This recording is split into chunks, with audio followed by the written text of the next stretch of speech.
Coming up on New Day at Arirang. South Korea is expected to report around 7,000 new COVID-19 cases Friday. Meanwhile, with Christmas just around the corner, countries around the world are strengthening social distancing rules to prevent the further spread of the virus during the season. The U.S. FDA has approved a second at-home coronavirus oral treatment made by Merck. A similar treatment from Pfizer was approved a day earlier. And marking 30 years of Seoul-Beijing ties next year, top diplomats from South Korea and China have agreed to bolster strategic cooperative partnership during a meeting held between the two countries for the first time in more than 4 years. Hello and welcome to this Friday edition of New Day at Arirang. It's 8 a.m. on December 24th, Christmas Eve, here in Seoul, South Korea. Thank you for joining us. I'm Mark Broom. And I'm Kim Mo-gyan. Over the next hour, we'll take a look at the big news stories of the day and get expert insights on the issues facing Korea and the world. Now, we are going to start with the latest on the COVID-19 pandemic. South Korea is working to bring in more doses of Pfizer's COVID-19 drug than it initially announced it would do. Other countries around the world are also ramping up their efforts about treating the virus and not just solely focusing so much, anyway, on vaccinations. To fill us in with the details, we again welcome our reporter Kim Yeon-sung in the studio with us. Good morning, Yeon-sung. Good morning. So, Yeon-sung, the South Korean government already said Wednesday that it is looking into the emergency use authorization of Pfizer's COVID-19 pill. So, have there been any new announcements on this front? Well, this COVID pill, also known as a game changer for many, might be available in the country with more doses than earlier promised. Central Disease Control Headquarters said Thursday that they're currently working out a deal with Pfizer to buy enough doses for more than 162,000 people. This is much more than earlier pledged, as authorities said that they were originally going to buy doses from Pfizer for some 70,000 people. So if this deal goes through, there will be pills to treat more than 404,000 people available in the country in the coming months. And the rest of the pills may come from Merck, MSD, Swiss healthcare company Roche. Further details of this plan will be unveiled before the end of this year. And speaking of Merck, the US has also given the green light to their treatment pill for COVID-19.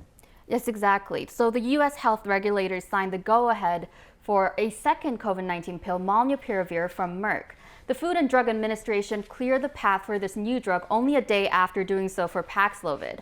But molnupiravir is expected to play a smaller part in any recovery from the pandemic. According to experts, Merck's drugs is laced with some safety concerns, especially when administered to pregnant women, and may be less potent than Pfizer's drug in treating severe infections. So Merck will be used to treat those who face the highest risk from COVID, the elderly or those with underlying conditions. So, Yeon-sung, alongside these treatments, what are other countries doing to combat COVID-19? Well, Mo-gyan, I thought this was interesting because Russia is taking its own approach in medication, like it did with Sputnik V, their self-developed COVID vaccine. The country developed their own antiviral drug dubbed Mir-19, which can be translated into Peace-19. The Russian Health Ministry just signed off on this new drug that supposedly targets virus genomes for all known COVID-19 mutations with its RNA technology. Mir-19 is also an aerosol drug that has to be inhaled through a nebulizer. Right, so kind of like if someone has asthma, they use an inhaler. They breathe it in, essentially. Well, not exactly, because they're administered in hospitals. Right, okay, well, yeah, you don't do it yourself. But moving on to vaccinations then, because we hear there have been some new studies that are coming out all the time, of course, in regards to these vaccines we have now, their efficacy against the Omicron variant. Well, there were a lot of doubts circulating about whether a booster shot would be effective against the highly transmissible Omicron strain. But recent Oxford lab studies observed that recipients had developed effective levels of neutralizing antibodies against Omicron after 3 doses of AstraZeneca. So that is a bit of good news. Right. Well, that also aligns with authorities' constant recommendation to get, booster shots. But I'm also curious to know, what about people who have already had breakthrough infections? Do they also need to get a booster shot? Well, as for South Korea, health authorities haven't really decided yet. They said Thursday that they're looking over domestic and overseas studies to determine whether it's necessary for fully vaccinated infected patients to get boosted. But right now, they're not particularly recommending top-up shots to people who've had a breakthrough infection because these patients may have already developed a naturally boosted immune system. But this may change as Omicron interferes with the current situation. And Yeon-sung, before we let you go, just tell us what we're expecting to see in terms of caseload for this Friday in terms of new COVID-19 infections in South Korea. Right, so South Korea will likely see cases over the 3,000 mark this Friday, the day right before Christmas. Close to 5,700 people tested positive up to 9 p.m. Thursday. But some good news is expected ahead of Christmas. The top health official at the Central Disaster Management Headquarters, Hon Young-nae, said that the recent virus spread seems to have slowed down. He also expects critical cases to go down from next week. He attributes the cooling of the recent infections to vaccine passes and booster shots. So health authorities on Thursday announced tweaks to current prevention measures that aim to enhance the effect of both the passes and the shots. Take a listen. From January 3rd, vaccine passes will expire 6 months after the second dose of vaccinations. People who've been fully vaccinated before July 6th will have their passes expire from midnight January 3rd. All right, Yeon-sung. Well, you slightly mentioned that we were going to expect some 3,000 cases a while ago, but I believe you meant around 7,000 cases today, right? Oh, excuse me. I had a brain fade. Exactly, 7,000 cases. All right, Yeon-sung. Thank you so much for your report. We'll talk to you again soon. Thank you. Merry Christmas too.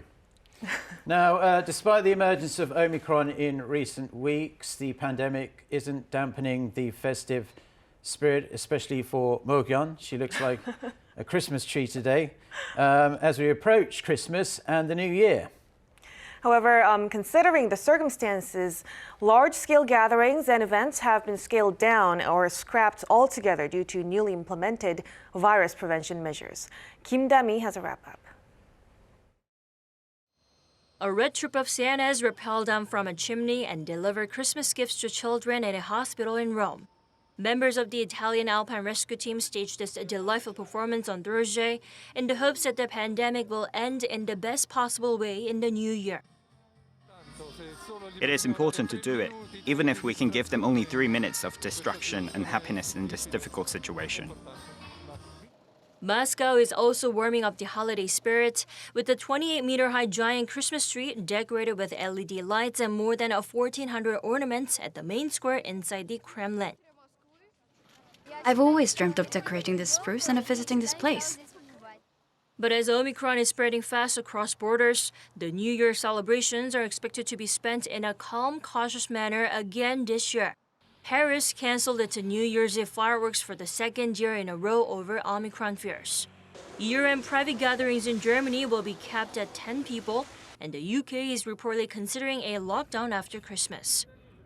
Usually we have like all my cousins over and my aunts and uncles and everything, and that makes this around 20 people, but today is just us 5. In fact, India's New Delhi will ban all Christmas and New Year celebrations after witnessing a persistent rise in COVID cases. Kim Dami, Arirang News. Now, there is a festive mood in South Korea this week, with Christmas just around the corner. Our culture correspondent, Kim Bo-kyung, gives a guided tour of some of the best spots and ways to celebrate the holiday. The pandemic is affecting this holiday season. But put your sorrows aside because we can still enjoy the Christmas mood through sparkling decorations at several spots in Seoul. One of the must-visit spots in the city to make Christmas merrier is Shinsegae department store in Chunggu district.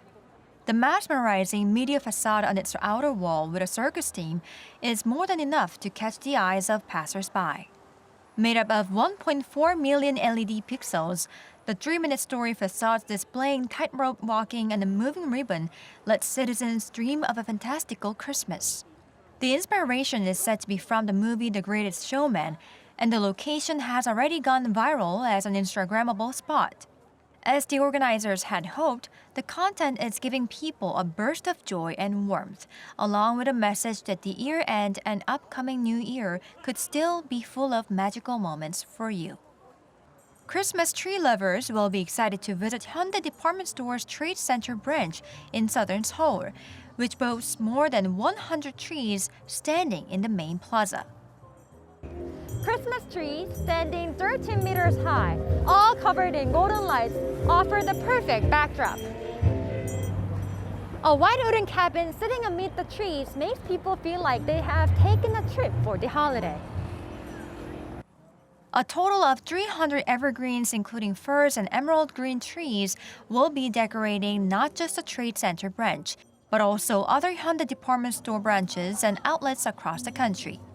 Ornaments for the holiday celebrations are attracting people to take photos with their loved ones, and they say they are happy to see such a sight in Seoul. I am so happy that I can enjoy such a decorative sight in the center of the city, even amid the pandemic. Last but not least, Magic Castle, Lotte World's iconic landmark standing at the center of the theme park, also changes its color for the holiday season. The whole castle turns into a 41-meter Christmas tree at night, showcasing a 3D multimedia mapping show. Presents dangle along with the message Merry Christmas, and the sight of castle turning into a red and green Christmas theme is attracting many visitors, having become one of the must-visit photo zones. Though the pandemic has made it difficult to gather, the winter nights have been lit up to let us feel the holiday warmth. Kim Bo-kyung, Arirang News. Now it's time for On Point, where we speak to experts to delve deeper into the biggest news stories in the spotlight right now. So it is Christmas Eve here in South Korea. People getting into the festive mood like Mo-kyun. However, Christmas Day itself isn't celebrated as intensely in South Korea as it is in other parts of the world. It's fair to say that. It's generally more seen as a day for couples to get together and enjoy some time with each other. But of course, Christians go to church, mark Christmas Day as well. Also, unlike many Western countries, kids here might get a present or two, unless they're my sons, they get a lot more. But generally speaking, it's nothing like the huge sack full of presents children often get in Europe or North America. It's also considered by many as a day to catch up on some culture. And during the season, people in South Korea enjoy taking in some opera, and arguably the most famous song of the festive period is Silent Night. And that's why we have invited on today's guest. She's Sola Parasidis, a soprano opera singer who has put out an audio NFT of Silent Night that's part of the world's first opera NFT collection. Welcome to the show, Sola. Thank you for having me. I'm just so thrilled to be here. And Merry Christmas. Merry Christmas. Merry Christmas. Now, congratulations, by the way, on the NFT. Before we have a chat, let's listen to a clip from Sola's rendition of Silent Night that will be auctioned off as an NFT.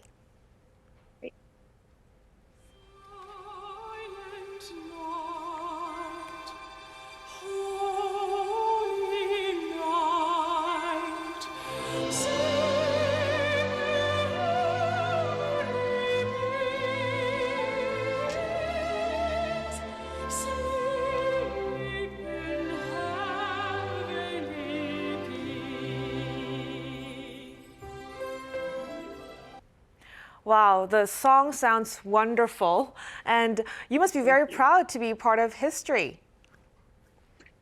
It's a lot to take in. Yes, I'm extremely proud, especially of my team. This is a team effort. It's not just me, but Living Opera is a wonderful creation, and we are so happy to introduce opera onto the blockchain.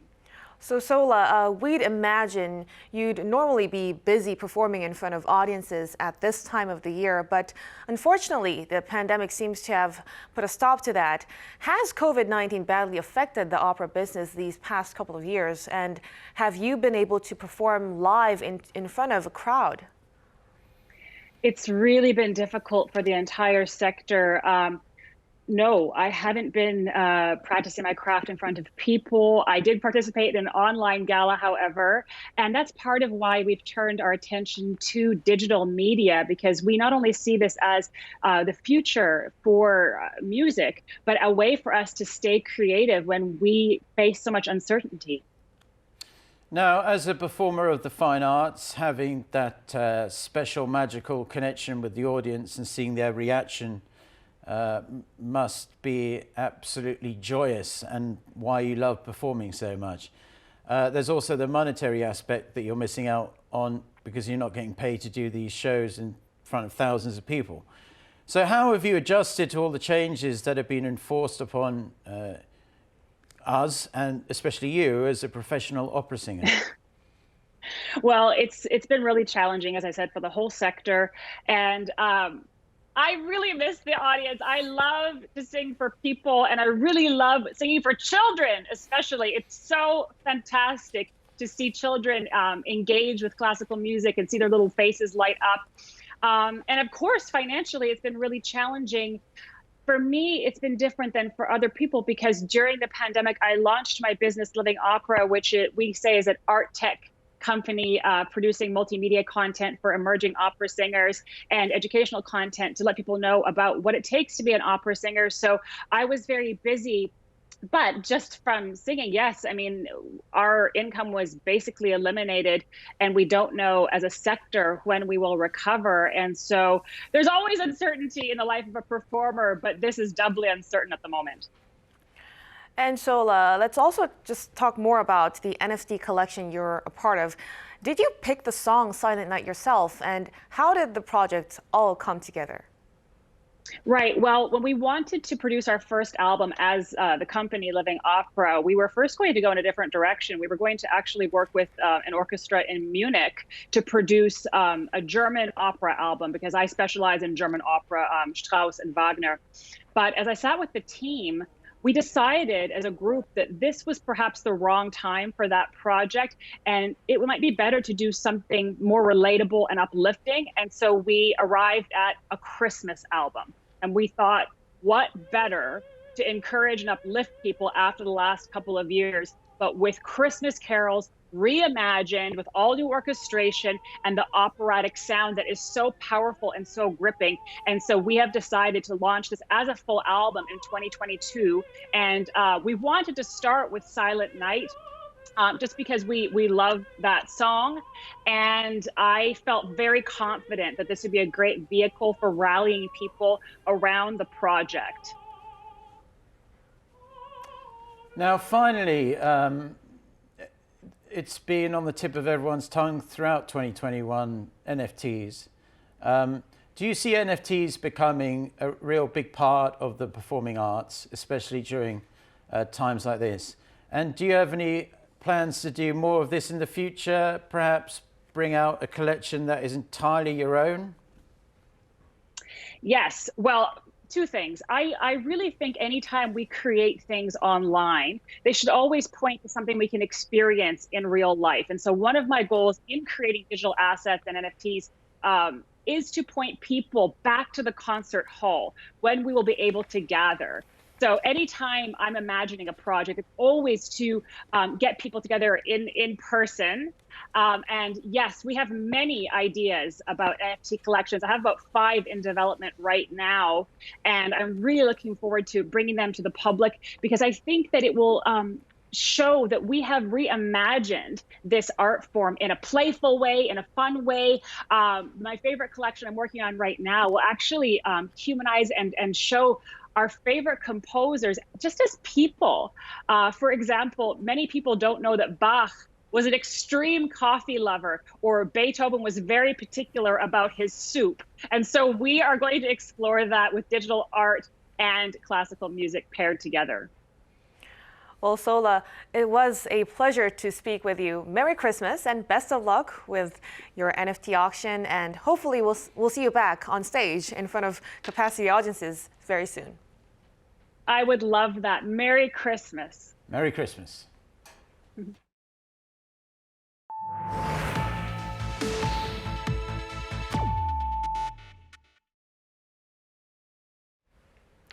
South Korea and China have agreed to bolster their strategic partnership, marking 30 years of diplomatic ties. The two sides on Thursday discussed the cooperation during their strategic dialogue. The virtual session brought together Seoul's Vice Foreign Minister and his Chinese counterpart. Our Foreign Affairs correspondent Yoon Jang-min reports. Marking 30 years of Seoul-Beijing ties next year, South Korea and China have agreed to bolster a strategic cooperative partnership. That was discussed at a strategic dialogue on Thursday, held between the two countries for the first time in more than 4 years. The meeting was led by Seoul's Vice Foreign Minister Choi Jong-gun and his Chinese counterpart Lau Wei-chung. They assessed bilateral cooperation on high-level exchanges as well as cooperation on the economy and COVID-19. South Korea and China have also agreed to bolster cooperation on cultural exchanges, raw materials, and issues related to climate change. They agreed upon the importance of summit-level and higher-level exchanges, possibly meaning a virtual summit between Presidents Moon and Xi. They have agreed to continue strategic communication at those levels, both online and offline, amid the pandemic. Amid the U.S.-led diplomatic boycott of the Beijing Winter Games, the Chinese side shared its efforts to hold a successful Olympics. The South Korean vice minister stressed the importance of an Olympic relay in Northeast Asia from the Pyeongchang in 2018, Tokyo in 2021, and Beijing in 2022. He wished for a successful Olympics in terms of disease prevention, safety, and peace. The two sides have also agreed on the importance of the stable management of Korean Peninsula affairs.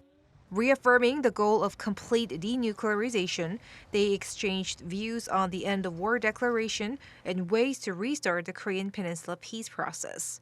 Other issues on the table were regional and global affairs, including cooperation on climate and health, as well as the Iran nuclear deal talks.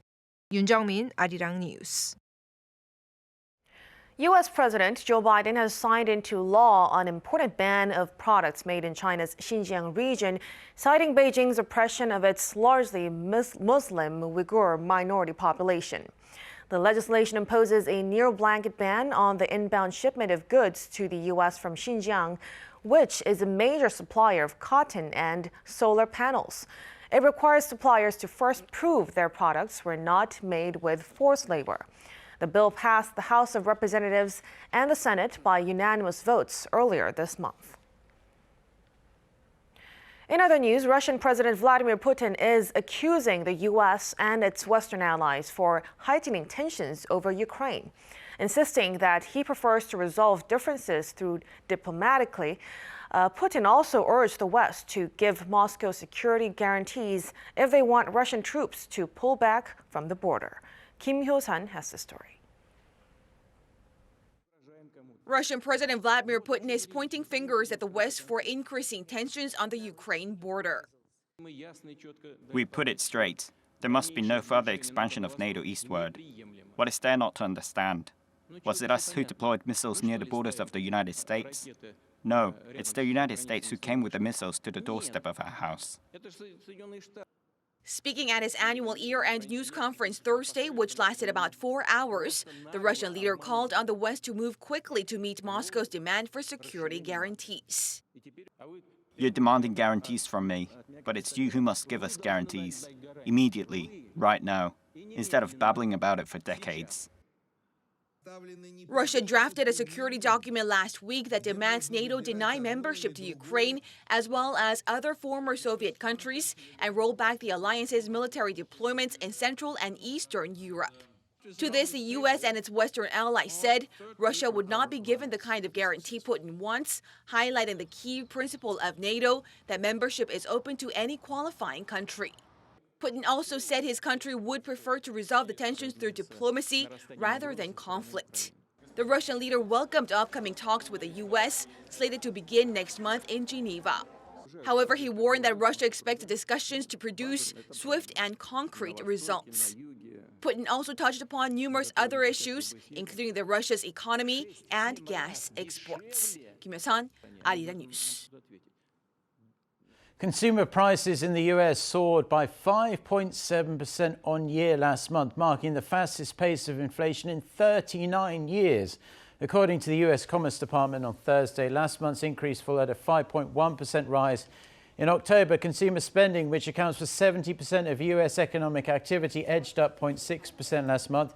Experts say the supply chain crisis means suppliers have been unable to keep up with demand, causing prices to rise so sharply. South Korea has submitted its upgraded 2030 nationally determined contribution to the UN.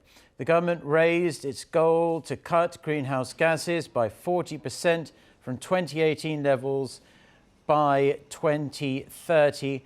Also submitted with details on how South Korea intends to implement the plan, as well as an annex to raise awareness of the Paris Agreement rules. South Korea will lay out a more detailed roadmap next year.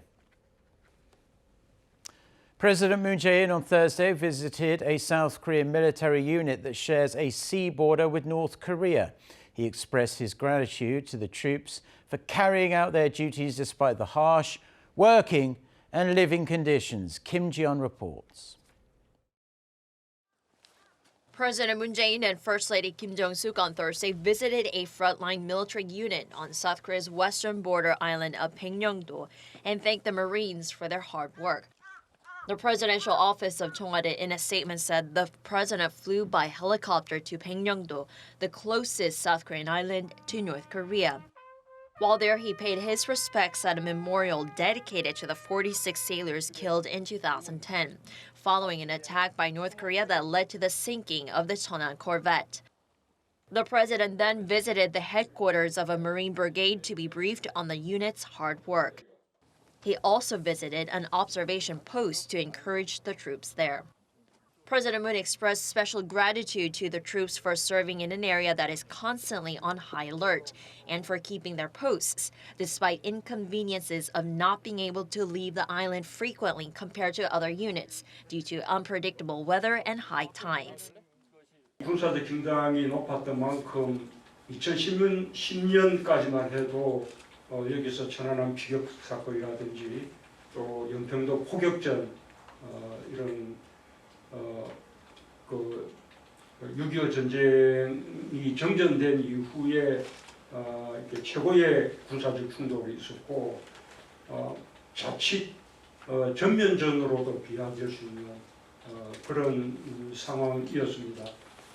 다행히 우리 정부 들어서는 이 지역에서 단 한 건도 군사적 충돌이 없었고 또 9.19 군사 합의가 이루어지면서 상당히 이제 평화로운 상황이 지속되고 있는 셈입니다. When sharing a meal with the brigade's commanders, the president stressed the importance of looking after the troops' human rights and welfare, especially since they're working in difficult living conditions. Kim Ji-yeon, Arirang News.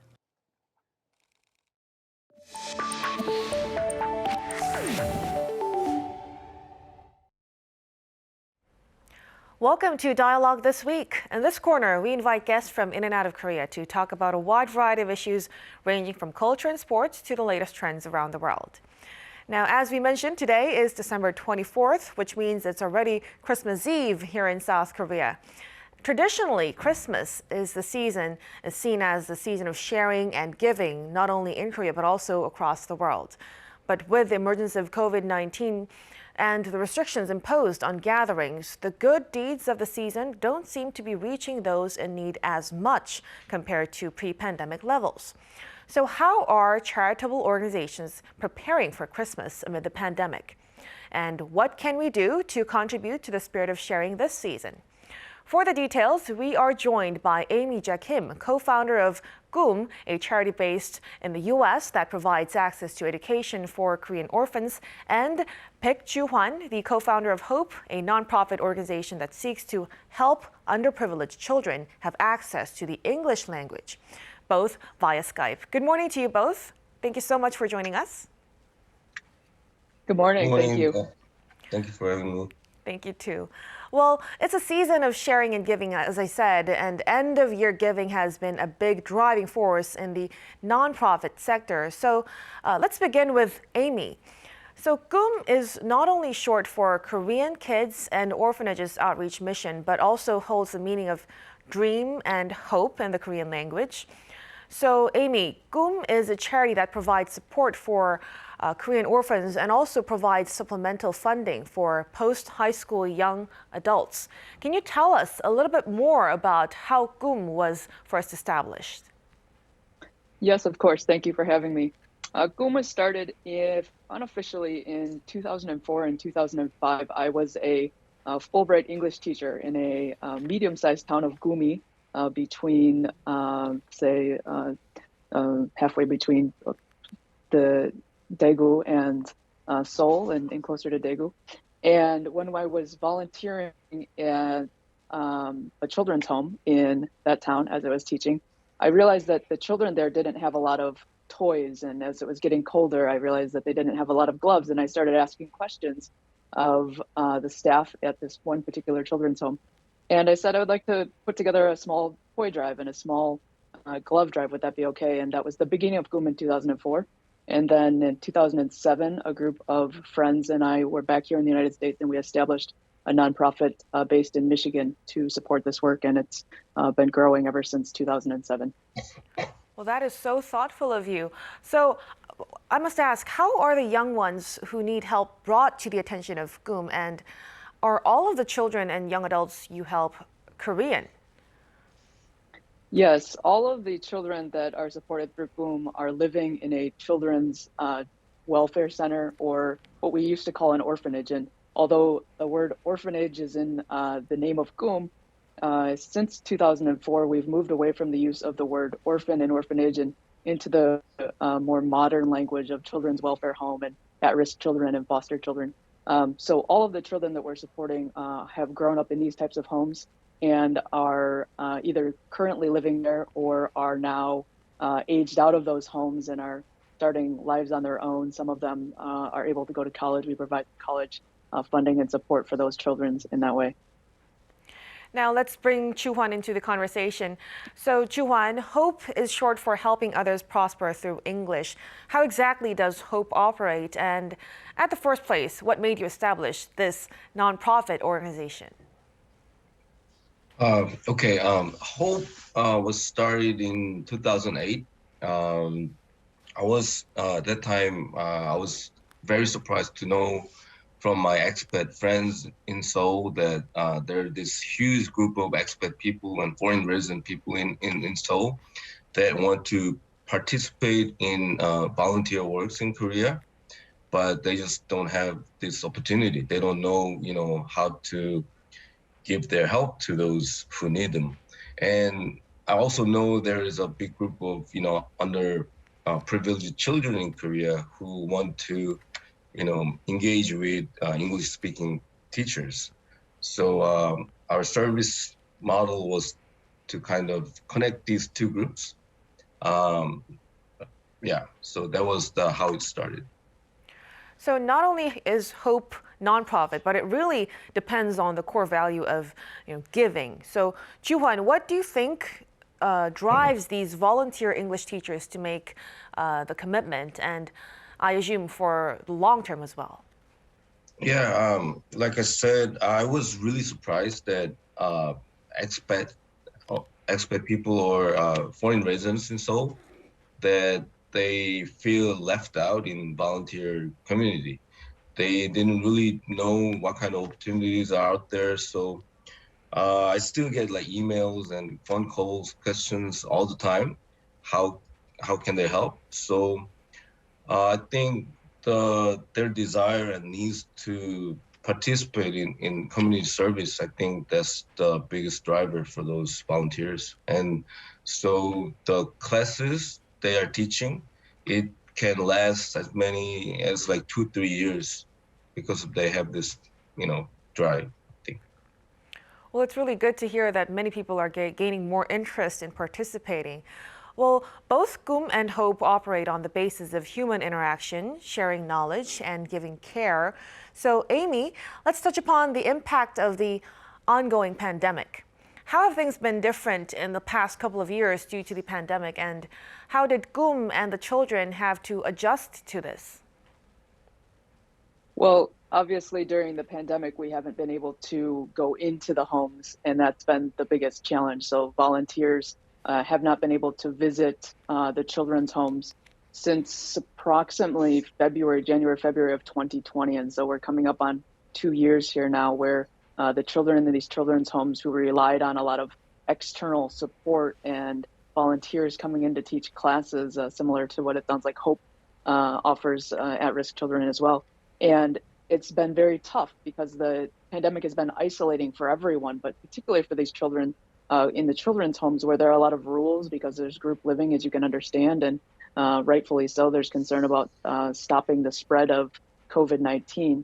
And as a result of all the protections and restrictions that have been in place, the children really have not been able to interact as freely as they might if they were certainly not living in the children's home. So that's probably been the biggest challenge. In terms of providing support now to the children, we've pivoted to providing online support and doing some online programs and interactive activities with the children, and also really providing more physical goods and physical support in ways that we can, such as funding computers for virtual learning, providing updates to the living homes and spaces themselves through providing new clothing wardrobes and places to put their belongings, and then continuing to support children through educational outlets and resources as they're able to attend external places such as preschools and the like. And we've continued our ability to fund some college scholarships as well.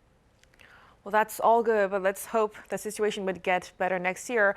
But Amy, Christmas is just around the corner, like we just mentioned. But what events have been traditional at GUM for and leading up to the holidays? Are you able to keep those traditions this year?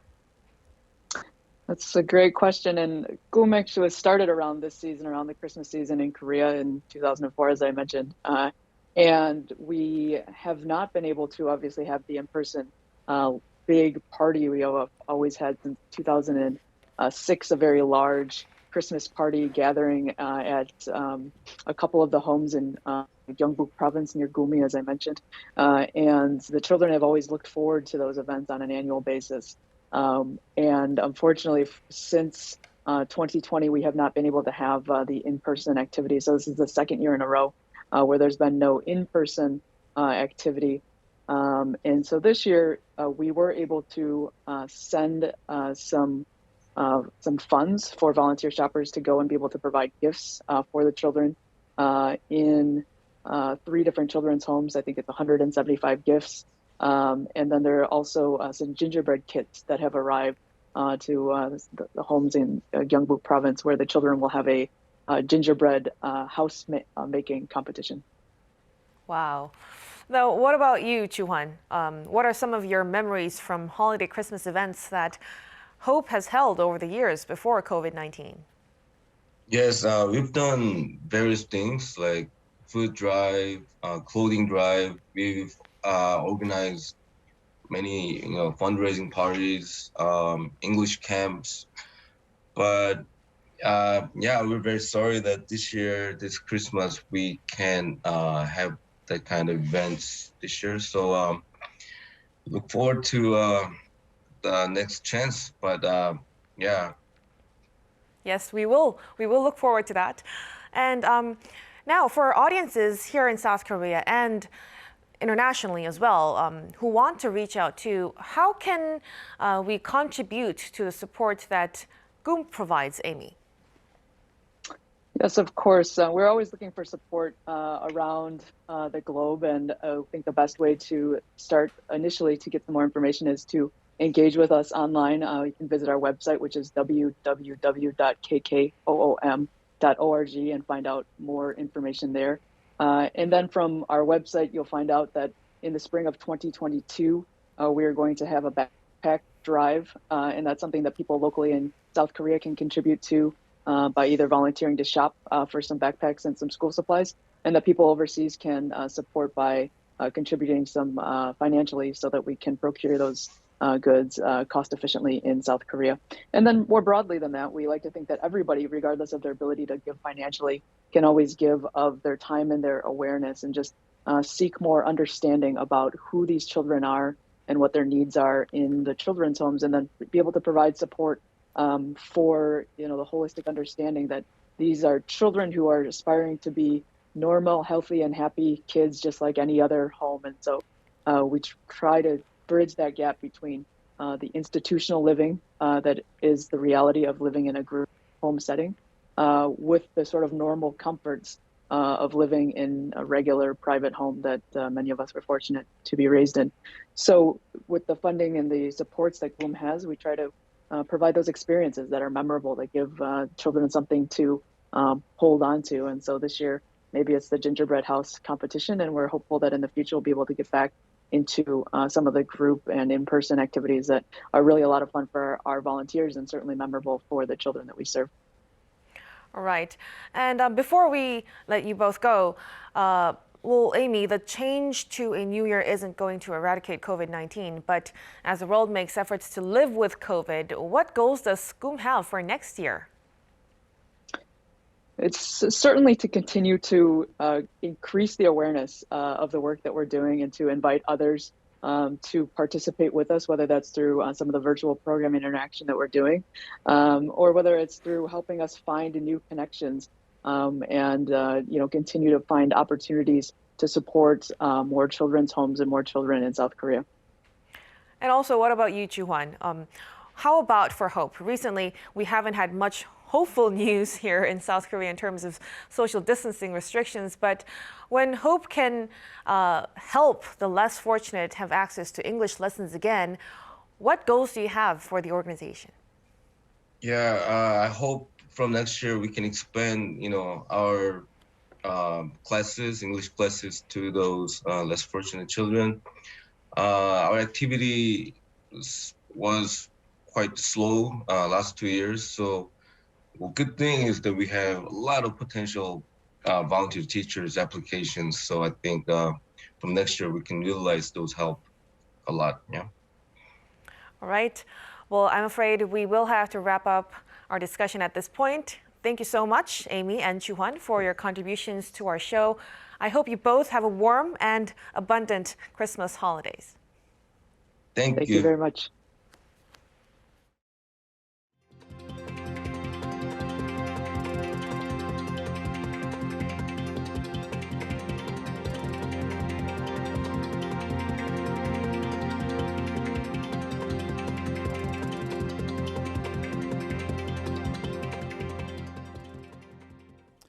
The most powerful space telescope in human history will blast into orbit on Christmas Day. Initially, the launch was planned for December 24th, but poor weather conditions prompted officials to push it back a day. Kim Chung-ah reports. It has taken 15 years, but finally, NASA's James Webb Space Telescope is set to be launched into space on Christmas Day. It's the biggest and most powerful telescope ever made, and at $10 billion, it's also the most expensive. Named after James Webb, the man who led NASA during the 1960s, the 7-ton Space Telescope is 100 times more powerful than the Hubble. It's been designed to look deeper into the universe and detect events as far back as 13.5 billion years ago, near the time of the Big Bang. What Webb is going to do, it's going to push beyond that, and it's going to be sensitive to galaxies that are more distant and younger, that really formed closer to the start of the universe. So in that way, we're going to see towards the beginning of the universe closer than ever before with Webb. Its infrared vision is so powerful it can detect the heat of a bumblebee on the moon. It is equipped with mirrors the size of several car parking spots, and its sunshade is the size of a tennis court. But while being dubbed the heir to the Hubble telescope, experts say the two shouldn't be compared. The Webb Space Telescope is often called the successor to the Hubble telescope, but that's really slightly a misnomer because, first of all, the Hubble telescope's still operating and may operate for another 5 or 10 years if we're lucky. And secondly, it's a very different kind of telescope. The Hubble telescope is optimized to see the part of the universe that our eyes can see, whereas the James Webb Telescope is optimized to see in the infrared part of the spectrum, which gives us a whole different set of information about the universe. Currently, the blastoff is scheduled for the 25th at around 9:20 p.m. Korea time. But even if the liftoff is successful, the most daunting part of the mission will be unfolding the gigantic mirror and sun shield and locking them into position. NASA has never attempted such a complicated series of steps remotely, and many of the mechanisms don't have backups. NASA then will be hoping for something of a Christmas miracle. Kim Chong-ah, Arirang News.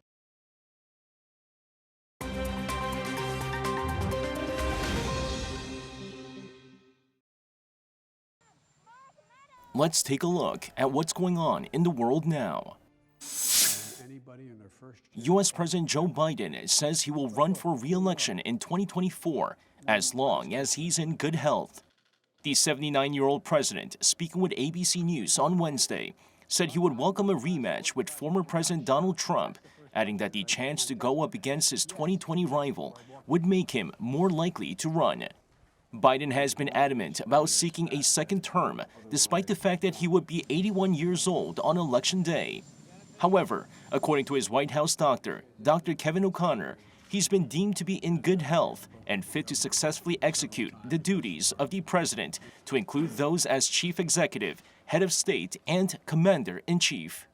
Biden's latest remark could mean a potential rematch with Trump in 2024, as the current president has been critical of the former president since the campaign ended. However, the two shared a rare moment of mutual praise earlier this week, as Biden on Tuesday credited the Trump administration for the development of COVID-19 vaccines, while Trump told Fox News later in the day that he appreciated Biden's comments. Trump later added that he hoped Biden's comments will help a lot in bridging the political division in the country. A major announcement from Coldplay's frontman Chris Martin on Thursday, as he announced his band will release their final album in 2025. While the band won't be recording any more albums after 2025, Martin added that the band plans to continue touring or collaborate with other artists instead. Coldplay's first album, Parachutes, was released in 2000, and they have since released 9 studio albums. They've also collaborated with numerous artists, including Beyoncé and South Korean K-pop sensation BTS. The band has also enjoyed a stellar career, with multiple platinum-selling albums and 30 Grammy nominations and 7 statuettes picked up along the way. Santa Claus is certainly keeping up with the recent trends, as he took to YouTube on Thursday to announce he's ready to leave the Arctic Circle to begin his Christmas journey. He also shared heartwarming clips of people coming together to play in the snow, sing carols, and bring their kids to meet him for pictures. And before jumping on his sleigh, Santa highlighted a goal for this Christmas. We have been living in this very extraordinary time for 2 years. Let's give time to children and young people and do something together. Let's make this Christmas happy and unforgettable for everybody. Christmas is about heart full of hope. The managing director of Visit Rovaniemi, who helped put the video together, says the message was aimed at celebrating the selflessness of people throughout these uncertain times. Lee Seung-jae, Arirang News.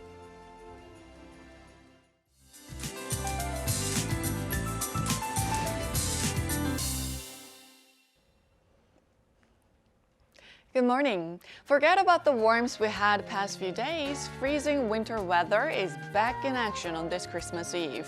Then extreme cold will target most of Korea over the Christmas weekend, what looks to be the coldest day of the season so far. A winter storm will impact Christmas travel to east of Gangwon-do province with heavy snow of up to 20 centimeters expected, and they will be also facing freezing temperatures, so please be extra careful.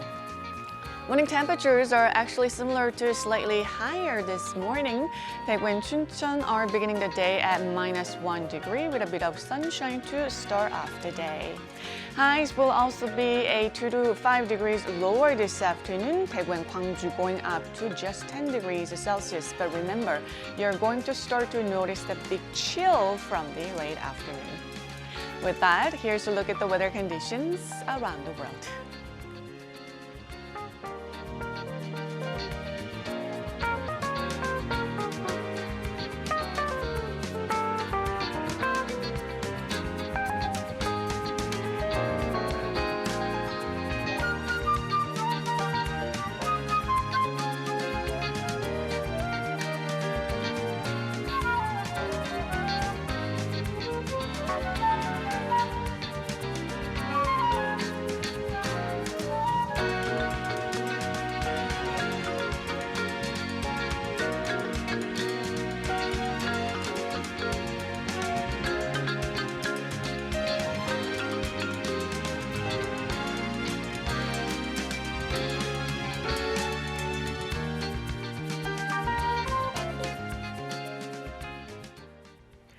And that's all we have for now. We'll be back at 8 a.m. Korea time next Monday for our next edition of New Day at Arirang. We appreciate you tuning in. I'm Kim Mo-kyan.